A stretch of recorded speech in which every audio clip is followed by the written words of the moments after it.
literally every function in law enforcement revolves around drinking. You go to someone's wake, funeral, whatever, you're going to go drinking after it. Somebody retires, even if the retirement party is at 7 a.m., guys are going to go there and they're going to drink. This is going to hurt. It's time for the Suffering Podcast. You know, everything just started to escalate. Just like my drinking was escalating, my off-duty incidents were escalating, you know? The more you drink, the worse your decisions get, too. Oh, yeah. Did anybody in your department recognize this downward spiral? I had one person ask me, like, so after the second off-duty incident that I had one person. With drinking, obviously. Yeah, right? Every off-duty incident that I had was with drinking. And so, like, I don't know if I said, like, my vices were alcohol and painkillers. My big, like, issue was alcohol. I was drinking way more than I was messing around with painkillers. Not to downplay the painkillers, but the alcohol was, like, a root of, like, a lot of my issues. And the painkillers, like, came. So the guys that I ended up getting jammed up with, like, cocaine. Okay. Smells good. So for me, like, cocaine never did anything for me. Like, it brought me down. It didn't bring me up. But what brought me up was painkillers for whatever chemical reason my brain and my body work. They had the reverse on me. Yeah. That's why I could never. I can understand how people get addicted to painkillers. Yeah. But as far as like because of the feeling, but as far as a recreational drug, I always thought it was a shitty recreational drug because you take it and you just veg out. That's what it was me. Yeah. So for me, it brought me up. Like, for whatever, like I said, chemical going on in my body, like, it brought me up. And like the same thing, like, because, like, obviously you're in law enforcement, you know the dangers of painkillers and opiates and how addictive they are and how quick things can go downhill really fast. It sounds so screwed up to say, but, like, I was good on, like, drawing that line, would walk the line, and then I'd be like, all right, I got to stop. And I would stop for a while, and then it was the same thing with the drinking. Then I would go back to everything. As Charlie Murphy said, you were a habitual line stepper. Yeah. Oh, yeah, that's a good way to put it. Yeah. You ever see that when he talks about Rick James? Yeah. Rick James was a habitual line stepper.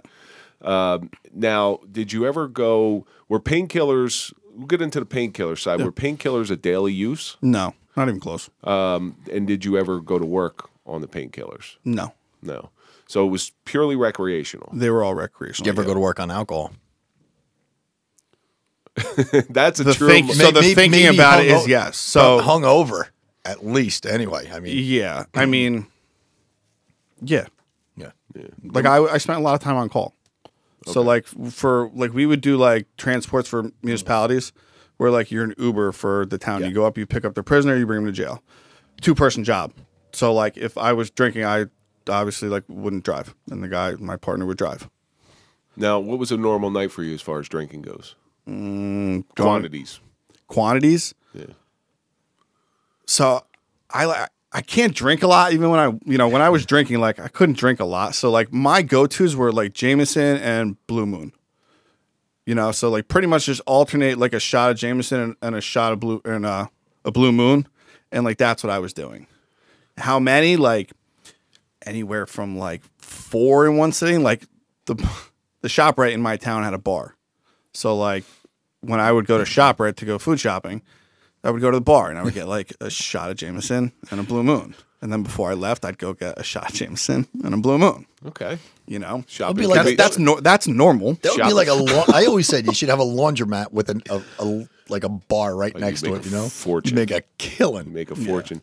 The only thing more boring than sitting at a laundromat is sitting in a court. Yeah, that's facts. Trust me. So, yeah. And then, like, when we would go out, like, with my friends, like, we would go out, like, after, work, and that time varied, but we'd go out to a bar, and then we'd end up going back to somebody's house and keep drinking. And depending on what I had going on at home or whatever the next day, I would either stay there or I would drive home at 2 o'clock in the morning, whatever it was. And that was the normal life. That was normal life, yeah. And then, like I said, something bad would happen, and I would stop, and I would be a good boy, and then the insanity cycle just continues and continues until it had to stop. You know how crazy it is, how crazy it gets? I don't know if it's just law enforcement, but when we used to work a midnight shift, we worked Pittman schedule, so we worked 7 at night to 7 in the morning. Right. Our last midnight shift in, we'd call the surrounding towns. There was a bar that opened at 7 o'clock in the morning. After your last midnight shift in, we'd go sit at the bar at 7 o'clock in the morning. Yep. Have a couple drinks, get a couple pizzas. I don't know, man. See that's the one thing I never really was heavily involved in while I was working. I was never. I don't do well on hangovers, so that's really one of the things that saved me. That's where you justify it. It's your last shift in. Yeah. So you got a couple days off. Yeah. You know, it's all justifying it in your mind.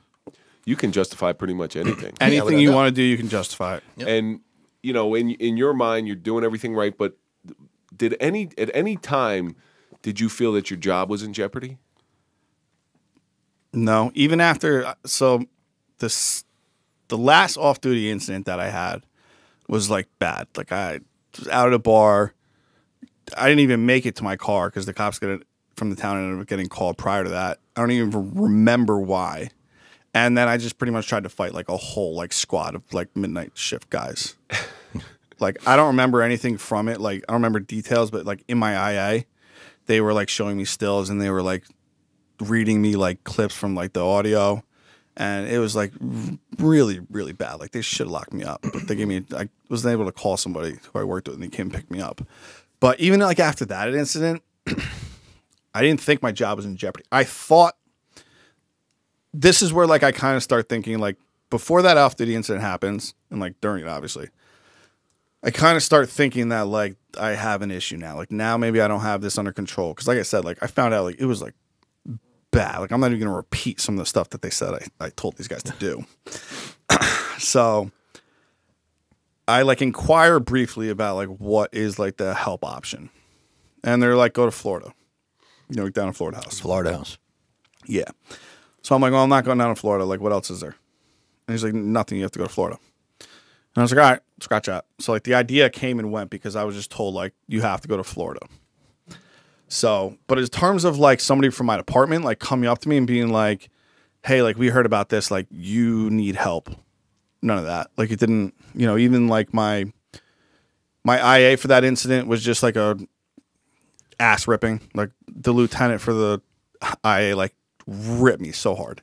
My sheriff, my undersheriff, some chief of staff guy in a gig spot like ripped me because I requested a meeting with them after like the whole IA was done. Rockford? No. Gannon. He's a sheriff now. Yeah. I requested a meeting with them to like apologize for like putting such a shitty look on the department. And I didn't get a chance to do that. Like I just walked in there and they just like ripped me like for a solid like 20 minutes. But like at no point was the question like, what is wrong with you? Like why? Like how do you get to this level? How do you get to this point? Yeah. You know, the question was posed to me recently. It's we see a cop get into a DWI or get locked up for something stupid, and we look at, God, what a bonehead, what a big mistake. But nobody is ever really looking at, okay, but why is he drinking? Because one of the things that I learned in rehab is alcoholics do not become cops. Cops become alcoholics. Right. Yeah, exactly. So nobody ever looked at the reason why. If you could pull something out why you were drinking, is it just the loneliness? The loneliness, the like I said, the adrenaline that I was getting from it, the camaraderie aspect of it as well. Like I became that's a major thing. I became close with like, you know, 5 of us got arrested. Like all 5 of those guys, like I was close with. Yeah. You know, like there's the camaraderie aspect of it. Literally every function in law enforcement revolves around drinking. You go to someone's wake, funeral, whatever, you're gonna go drinking after it. Somebody retires, even if the retirement party is at 7 a.m., guys are gonna go there and they're gonna drink. You know what I mean? Every cop movie, for people who aren't in law enforcement, every cop movie has a scene in it around a bar. Which, by the way, the best bar scene in any cop movie is The Other Guys. That's the best cop scene in a bar ever. That was a desk pop too, right? The other guys. You ever do a desk pop? Fun with screwing with rookies. Yeah. But the funny thing is, like you said, the camaraderie issue. If the whole squad's going out and one guy doesn't go, you're square. You're talking about that guy the whole time. You're talking about him, and you don't trust. Like you don't trust him. You don't trust I him. didn't trust. If he doesn't want to come out drinking like, with us, I don't trust him. Don't trust you. Yep. 100%. Before. I've heard. I guess that's why not a lot of people trust me. And not for nothing, like that's why we don't hang out. Yeah. in my circle too. Like if you were like straight, like we didn't trust you, and it went more than like drinking. You know what I mean? So like there were more cops that got jammed up that were like messing around with shit than like anybody knows about. Oh yeah, absolutely. You know, like there's no secret that like cops aren't these like angels. No, we're human beings. Absolutely, we're human beings just like everybody else. And cops are just as susceptible to fall into addiction with drugs and alcohol than anybody. Absolutely more. Statistically more, yes. Yes. So, well, because of the things we see on a daily basis that you're not supposed to see, and that you don't have time to process either, because you got to move on to the next call. Yeah, you know, when you're in the courts and in the jails, you're seeing, like, we see them at the absolute worst, and then you see them when they're dealing with the consequences, right? And you see when people's lives get really broken and destroyed. Yep. And I don't care who you are, you could be the strongest person in the world. That's going to affect you somehow. Absolutely. So, how bad did it get?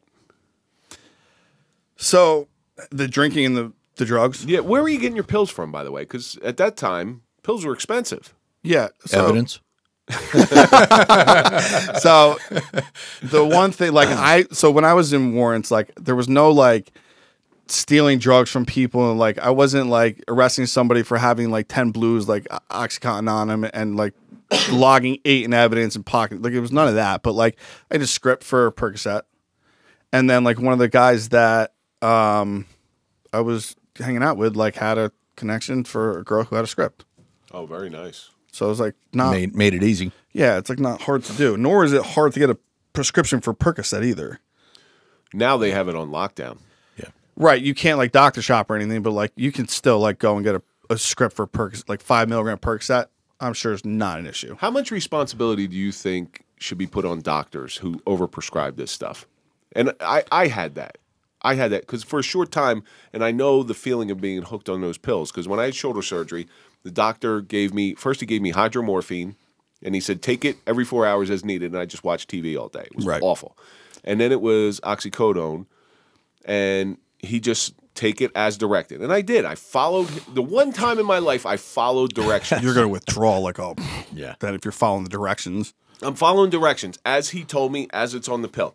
So my shoulder's getting better, and I know I got to go back to work. So I said, you know what, I gotta stop this. I got to get off this stuff. I lay down at night, and it feels like my skin's crawling. I go, okay, now I know what heroin withdrawals feel like. Yeah. To a lesser degree. Right. The only thing that got me through it was sleeping pills. I had a prescription for Sonata. Okay. And that was the only thing that got me through it. And that's where the spiraling starts. You're replacing one pill for another pill. Exactly. And I was able to kick it, but it was a good 3 days before I was comfortable enough just to lay down with some peace. Thank God, knock on wood, I never went through like any withdrawal or anything like that. Like I said, I was good at walking that line. So thank God I never had to go through anything like that because that sucks. But like as far as like how much responsibility like should be put on doctors, I honestly think it depends. Like, look, back in the day, like there were doctors just prescribing like 90 blues to like every Joe Schmo who walked in his office that was paying cash. You know, and that person was going to another dirty doctor. Like, well, they also don't understand the dangers of law enforcement prescribing that, because that same doctor who kept prescribing me for 3 months, kept prescribing me, tried to send me back to work while I was under active prescription. Yeah. I go, are you out of your mind? I said, you understand I carry a gun, I answer 911 calls, and I drive a car. How am I going to take it as prescribed? You keep prescribing this shit to me. Yeah. And, you know, it was workers' comp. Well, that's why, like, look, like, in my opinion, like, there's not enough, like, emphasis on, like, physical and mental health in, like, you know, when it comes to doctors. Like, here's a pill for this, here's a pill for that. You know what I mean? That's all it is. When maybe, like, some physical and mental, like, self-care, like, might be able to nip some of these issues in the butt. But it's always been this way. Listen to the Rolling Stones. Big Pharma. Yeah, Mother's Little Helper. Yep. You know, that was, what was the pill that they used to give her? It was like a Xanax or something. Big Pharma like runs everything now. Yeah. You know, and they're as long as they're making money, the politicians are making money, and everybody's making money, and the doctors are making money, and everybody's happy. Yep. So those pills, when they originally came out, oxycodones, the pharmacy said that only 1% of the people were ever going to become addicted to it. Yeah, that's what that's out there. Listen, don't take my word for it. Do your own research. That's what they said. Right. How crazy is that? It's insane. Well, the way they prescribe them, 1% probably won't get addicted to it. Here, maybe that's true because everyone's just going to graduate from painkillers to heroin. Yeah. Yeah, that's true. Andrew Tesler. Yeah. Andrew, that's how he found his way to heroin. A very middle class, upper middle class family. Started on the pain pills. Pain pills got too expensive. Graduated to heroin. So that's like the telltale story for guys who we were arresting on in warrants. You know, guys on drug court. How did you get here? I had an accident. I got prescribed painkillers, and then I never got off. And I couldn't afford painkillers because painkillers are $1 a milligram, $30 for one pill. Yeah. So now I have to go buy a bundle of dope. And couldn't get the Percocet anymore, so I had to go get heroin. And yep. And here I am now, a mess. And until they shoot it, they still think that they don't have a problem. Right. Once that goes into the vein, then all of a sudden I'm just snorting. I'm not booting it. Yeah. Right. Yeah. So you said there was a moment when you really got jammed up. Yeah. What tell us about that? So I get kicked. So like the IA for that last off-duty incident that happens in January 2020. IA comes out for that. I'm in warrants at that time. And I don't get pulled out of warrants. Like, I know eventually, like, I'm going to get pulled out of warrants for this. Like, it was bad. But, like, they kept me in there for a while. They pulled me out in June, maybe. Like, towards the end of June, they pulled me out of warrants and they kicked me back to courts. I spend, like, 2 weeks in courts. And I get called in on one of my days off to come in and see the sheriff. And I know exactly what it's about. So they take my gun. They take my badge. And they say, you know, you're under investigation by the prosecutor's office. We'll be in touch, pretty much.